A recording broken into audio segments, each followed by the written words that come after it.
అందరికీ నమస్కారం. ముందుగా అందరికీ ఉగాది శుభాకాంక్షలు. శ్రీ పరాభవ నామ సంవత్సరములు ద్వాదశ రాశుల వారందరికీ ఏ విధంగా ఉంటుందో తెలుసుకుందాము. తెలియజేయడానికి మనతో ఉన్నారు ప్రముఖ ఆధ్యాత్మికవేత్త, జ్యోతిష్య పండితులు మరియు తంత్ర సాధకులు బ్రహ్మశ్రీ సుభాష్ శర్మ గురుగారు ఉన్నారు. మాట్లాడదాం. నమస్కారం గురుగారు. ముందుగా మీకు కూడా ఉగాది శుభాకాంక్షలు. మీకు, మీ కుటుంబ సభ్యులకు, అలాగే వీక్షిస్తున్న ప్రతి ఒక్క ప్రేక్షకులకు ఉగాది పరాభవనామ సంవత్సర శుభాకాంక్షలు. గురుగారు, వృశ్చిక రాశి వారికి ఈ సంవత్సరం అంతా కూడా ఏ విధంగా ఉండబోతుంది? తప్పకుండా తెలియజేస్తాం. ముందుగా వీక్షిస్తున్న ప్రేక్షకులందరికీ శ్రీమాత్రే నమః, శ్రీ గురుభ్యో నమః.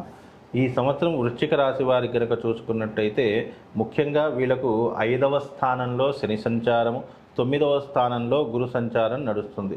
కాబట్టి వృశ్చిక రాశి వారు ఎవరైతే ఉన్నారో 9వ స్థానంలో గురు సంచారము యోగదాయకమైనటువంటి స్థానంలో సంచరిస్తుంది. కాబట్టి ఈ సంవత్సరం వీళ్ళకు అదృష్టం అనేటటువంటిది వరించేటటువంటి అవకాశం ఏర్పడుతూ ఉంటుంది. కాబట్టి ఎవరైతే ఈ యొక్క వృశ్చిక రాశి వారు ఉన్నారో వాళ్లకు గురువు పరంగా చూసుకున్నట్టయితే కొత్తగా ఇల్లు కట్టుకోవడం కావచ్చు, లేదు అంటే కొత్త వ్యాపారాలు ప్రారంభం చేయడం కావచ్చు, వివాహం కానటువంటి వారికి ఈ సంవత్సరం వివాహ ప్రయత్నాలు సఫలీకృతమయ్యేటటువంటి సూచనలు కావచ్చు, తప్పకుండా జరిగేటటువంటి అవకాశాలు ఏర్పడుతుంటాయి. ఇంటి యందు వివాహాది శుభకార్యాలు చేస్తూ ఉంటారు. చక్కగా ఆనందంతో గడిపేటటువంటి జీవితాన్ని ఏర్పాటు చేసుకుంటూ ఉంటారు. ఈ సంవత్సరము వృశ్చిక రాశి వారు ఎవరైతే ఉన్నారో వాళ్లకు లాభదాయకమైనటువంటి జీవితాన్ని గడుపుతూ ఉంటారు.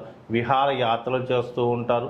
కోర్టు సమస్యలు కానీ, పోలీస్ స్టేషన్ వ్యవహారాదులు కానీ, ఇన్ని రోజులు చిక్కులు చికాకులు ఏవైతే ఉన్నాయో వాటన్నిటినీ కూడా పరిష్కరించుకోవడానికి ఈ సంవత్సరము చాలా అనువైనటువంటి సంవత్సరము. కాబట్టి ఎవరైతే వృశ్చిక రాశి వారు ఉన్నారో వాళ్లకు జూన్ 1వ తారీఖు నుండి గురువు 9వ స్థానంలో ప్రవేశం చేస్తున్నాడు. కాబట్టి ఏదున్నా కూడా ఇప్పుడు కాస్త ఈ మే 30 వరకు వెయిట్ చేయండి. మే 30 అంటే మే తర్వాత అంటే జూన్ 1వ తారీఖు నుండి వీలైనంత వరకు అన్ని సమస్యలు ఆటోమేటిక్గా క్లియర్ అవుతాయి. అంటే లావాదేవీలు కానీ, పంచాయతీ వ్యవహారాలు కానీ, డబ్బు ఆర్థికపరమైన లావాదేవీలు కానీ వాటన్నిటిని కూడా సరిదిద్దుకోవడానికి జూన్ 1వ తారీఖు చాలా అనువైనటువంటి స్థానం. కనుక వీళ్ళకు ఈ సంవత్సరం అనుకూలంగా శని 5వ స్థానంలో ఉన్నాడు. కాబట్టి సంతానపరంగా ఇబ్బందులు రావడం, అంటే కొత్తగా పెళ్ళైనటువంటి వాళ్ళు ఎవరైతే ఉన్నారో వాళ్లకు సంతానపరమైనటువంటి ఇబ్బందులు ఏర్పడుతూ ఉంటాయి.